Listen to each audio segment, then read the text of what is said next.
Bueno, estimados estudiantes, nuevamente por aquí. Hoy vamos a trabajar el tema de desarenado. Entonces, recordemos que continuamos pues con el tema principal de tratamientos preliminares. Eh, ya planteamos lo referente a rejas o al cribado y ahora vamos a hablar del desarenado o de los canales desarenadores. Eh, Así como removemos los sólidos gruesos en el cribado para evitar los problemas de obstrucción o de daños en equipos del sistema de tratamiento, pues debemos remover las arenas o, digamos, partículas similares con varios fines. Uno muy importante es proteger los equipos mecánicos de la abrasión, especialmente los sistemas de bombeo. Las arenas, pues, están compuestas fundamentalmente por sílice y el sílice, pues, tiene una capacidad de abrasión muy grande, entonces puede dañar o generalmente eh, puede eh, dañar, destruir los equipos y los sistemas de bombeo. También cumplimos con el objetivo de prevenir las obstrucciones y tuberías en depósitos y en canales. Otro efecto importante cuando entra arena, por ejemplo, a las unidades de sedimentación es que se puede cementar eh, tanto en sedimentadores como en digestores de lodos, y después extraer esa arena pues va a ser mucho más difícil. Algo similar ocurre en el lagunaje, en las lagunas. Y además, pues muy importante controlar la acumulación del material inerte porque vamos a reducir el volumen útil de las unidades de tratamiento. Entonces, este es el canal típico de desarenado, ¿sí? Este sería parte del material que atrapamos. Ustedes ven que no solamente es arena, sino que hay otros, otros materiales. En general puede ser pedazos de vidrio o inertes similares, pero también podemos atrapar materia orgánica no putrescible como pedazos de hueso, carbonilla, en este caso parece que hay bastante carbonilla, cáscaras de huevos, semillas, residuos de borra de café y en general todos los residuos que tengan una gravedad específica entre 1,5 y 2,7. Recordemos que el agua residual tiene una gravedad específica cercana a 1, pues este tipo de residuos son los que vamos a atrapar y que vamos a denominar arena. Eh, Recordemos para el tema de desarenado que hay 4 tipos de sedimentación. Tenemos la sedimentación discreta, donde cada partícula mantiene su identidad, entonces las velocidades no cambian. La sedimentación floculenta, donde las partículas se agregan, se aglomeran y por lo tanto su velocidad va a aumentar. Aquí lo vemos muy bien en el grafiquito.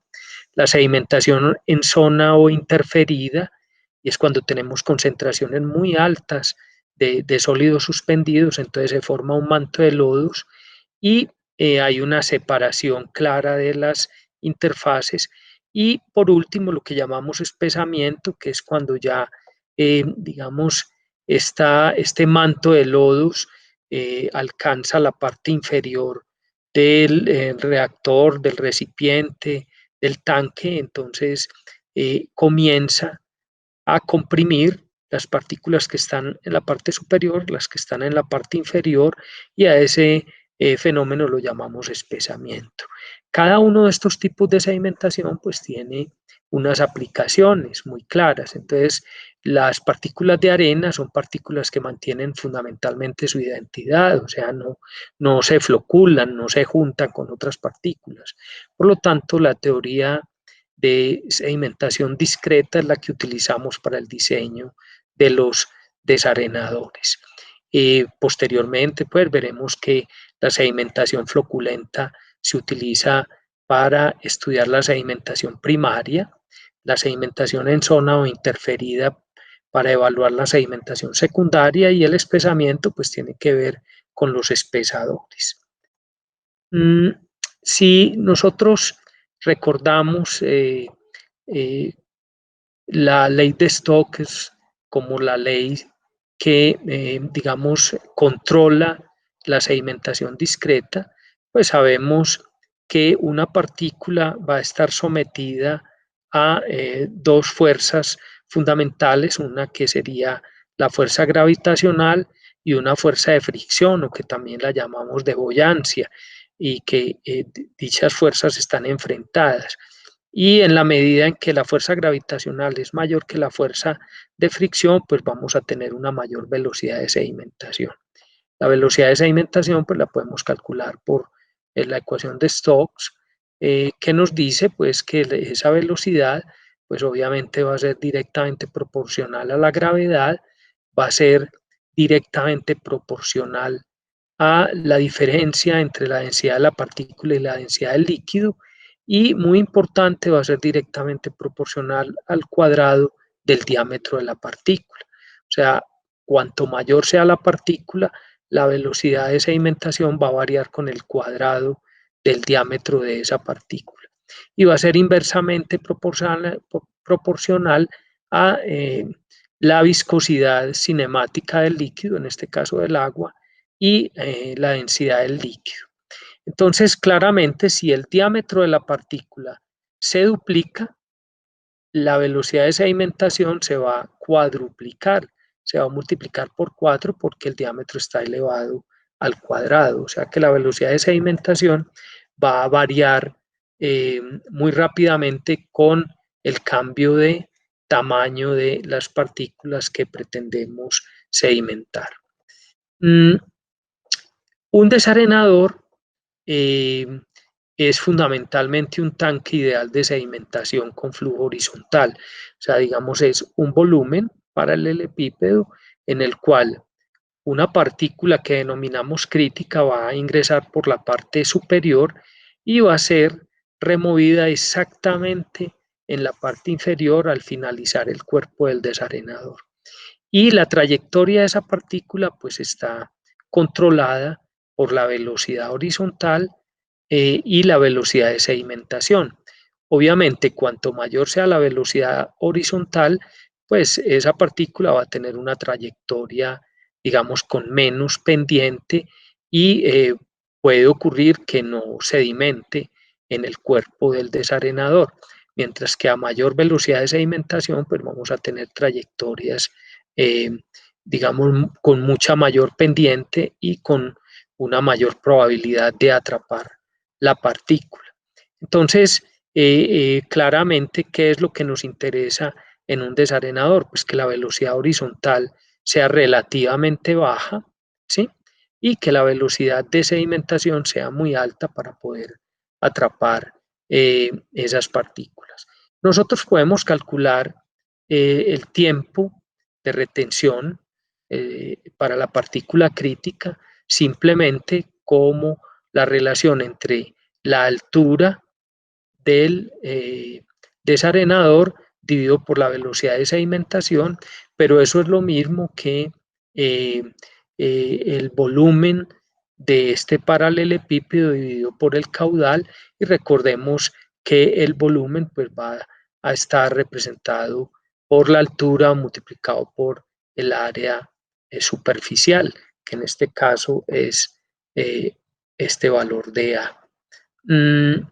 Podemos hacer muchas relaciones entre estos parámetros, pues ya sabemos que la, eh, la altura dividido por la velocidad de sedimentación es igual a la altura por el área superficial dividido por el caudal.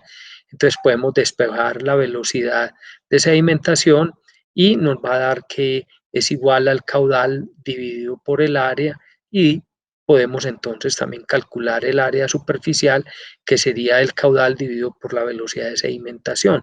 Ustedes se dan cuenta de que simplemente todo esto, estas relaciones salen de este esquema de tanque ideal de sedimentación. Y también podemos calcular la longitud crítica, o sea, qué longitud de desarenador necesitamos para que esta partícula que está ingresando por la parte superior sea atrapada en la parte inferior.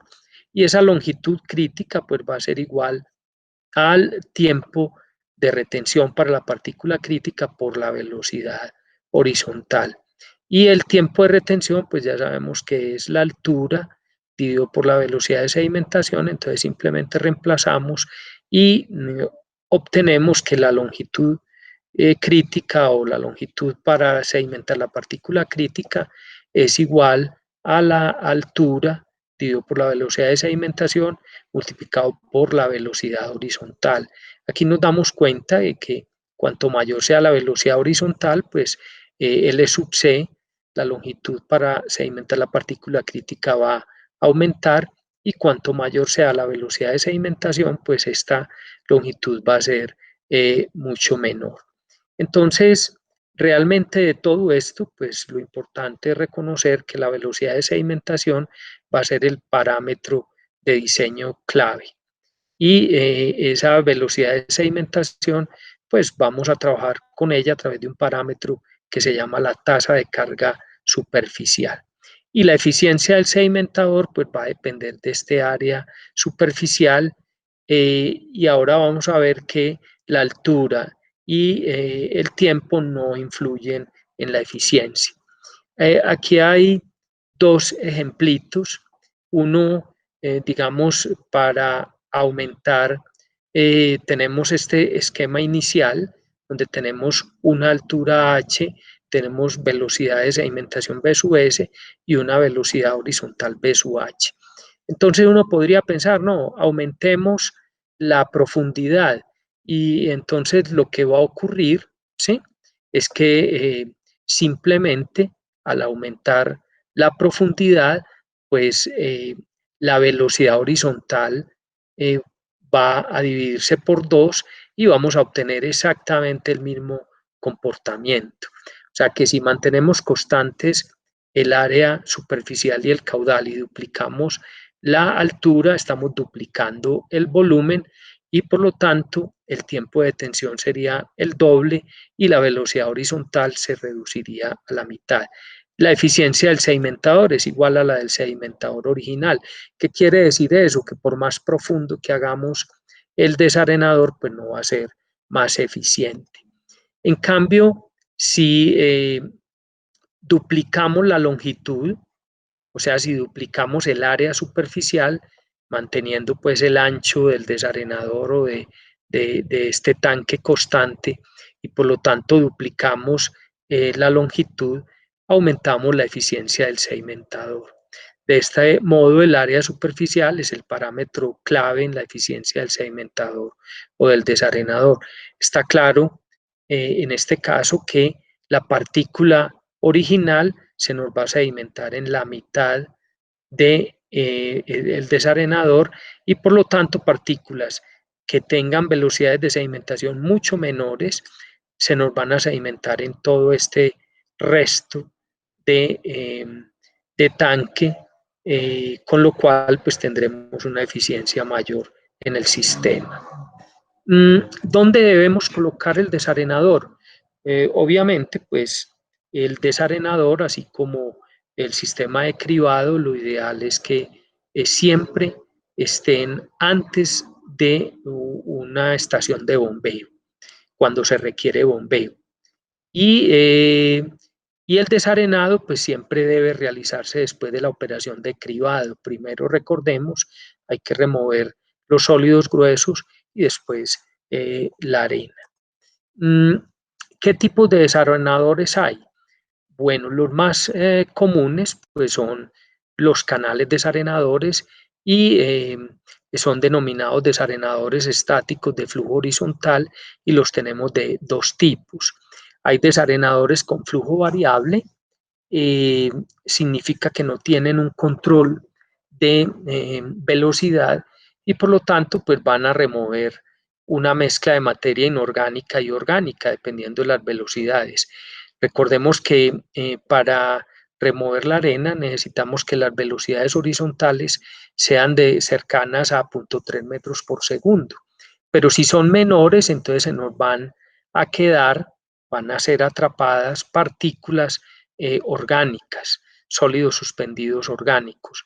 y eso no nos interesa porque esos sólidos, al ser orgánicos, pues se descomponen y nos van a generar problemas de olores y problemas de atracción de insectos, etcétera, por este residuo. Y tenemos los canales desarenadores con flujo constante, o sea que tienen control de velocidad. ¿Qué quiere decir esto? Que a pesar de que cambie el caudal, la velocidad se va a mantener más o menos en un rango y de esa manera pues podemos controlar que atrape poca materia orgánica. ¿Qué quiere decir eso? Pues mantener velocidades horizontales un poquito mayores o cercanas a 0.3 metros por segundo. Para lograr ese control, entonces normalmente se utilizan vertederos proporcionales o sutro, o también se pueden utilizar canaletas Parchal. Ya vimos en el esquema general del sistema de tratamiento preliminar, vimos que se podía optar por un sutro o por eh, una canaleta Parchal. La velocidad de flujo, la velocidad horizontal, entonces ya sabemos que debe estar del orden de 0.3 metros por segundo. El tiempo de detención mínimo generalmente en estos sistemas de desarenado es de 60 segundos, o sea, de un minuto. Y la velocidad de sedimentación debe estar por el orden de 1,2 metros por minuto, que es como la velocidad de sedimentación típica de partículas de arena de 0.2 milímetros de diámetro. Aquí vemos pues el ejemplo de los canales desarenadores, ¿verdad? Ya sabemos que la velocidad horizontal debe ser del orden de 0.3 metros por segundo y en general se diseñan los desarenadores para remover partículas que estén por debajo de 0.3 milímetros, partículas de arena.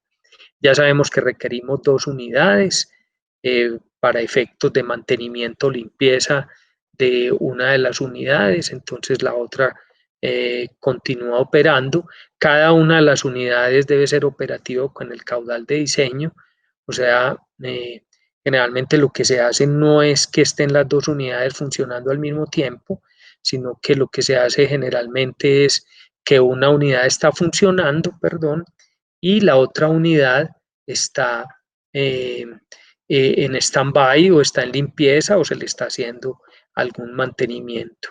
Y se debe garantizar esa velocidad constante a través de un dispositivo que puede ser un vertedero tipo sutro o proporcional. Este es el ejemplo del vertedero sutro. Ustedes se dan cuenta que tiene una forma muy especial, una curva. Él tiene una apertura mucho mayor en la parte inferior y menor en la parte superior. Aquí estaría pues el canal desarenador, este es el vertedero sutro y el vertedero sutro tiene la característica de que cuando los caudales son pequeños, entonces él va a evacuar el agua aquí por la parte inferior y digamos va a facilitar esa evacuación haciendo que las velocidades se mantengan, pero cuando los caudales que ingresan son muy altos, entonces empieza a subir el nivel del agua y se generan unas pérdidas mayores debido a este estrechamiento, lo cual hace que se controle la velocidad del agua en el desarenador. Entonces el sutro nos presta un servicio muy interesante porque controla la velocidad y la mantiene en un rango normalmente cercano a 0.3 metros por segundo. Para de esa manera, por un lado, evitar que la arena sea arrastrada si las velocidades son mayores a 0.3 metros por segundo o que se no sedimente materia orgánica en el desarenador si esas velocidades son menores a 0.3 metros por segundo. Eh, este es el esquema diferente donde ya controlamos las velocidades con la canaleta Parchal. Aquí se ve al fondo la canaleta Parchal. Aquí tenemos 3 canales desarenadores. Ustedes ven que en este momento, por la posición de las compuertas, pues están operando los 2 que están en los laterales y el desarenador del centro está en este momento sin uso. ¿Sí? Es un esquema típico, en este caso decidieron colocar 3 desarenadores, seguramente porque tenían dificultades con la longitud, entonces disminuyeron el caudal. En vez de tener medio 50% del caudal para 2 desarenadores, pues pueden trabajar con los 3. Aquí nuevamente es un ejemplo del cribado y el desarenado controlado por una canaleta. Aquí está la canaleta que controla la velocidad. Ustedes se dan cuenta de que se ve muy bien la reja, la plataforma. Esta reja, por ejemplo, tiene un problema y es que no tiene la cubeta para almacenar los residuos que salen de la reja.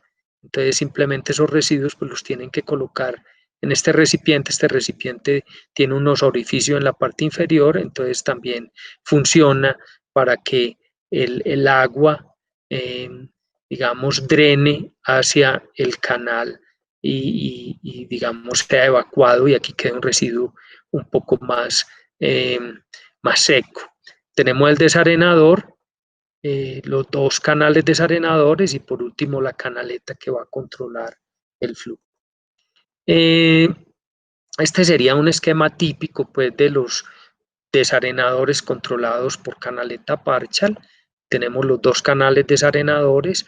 En los desarenadores es muy importante tener la tolva o el depósito de arena. Ustedes se dan cuenta de que aquí está muy bien definido.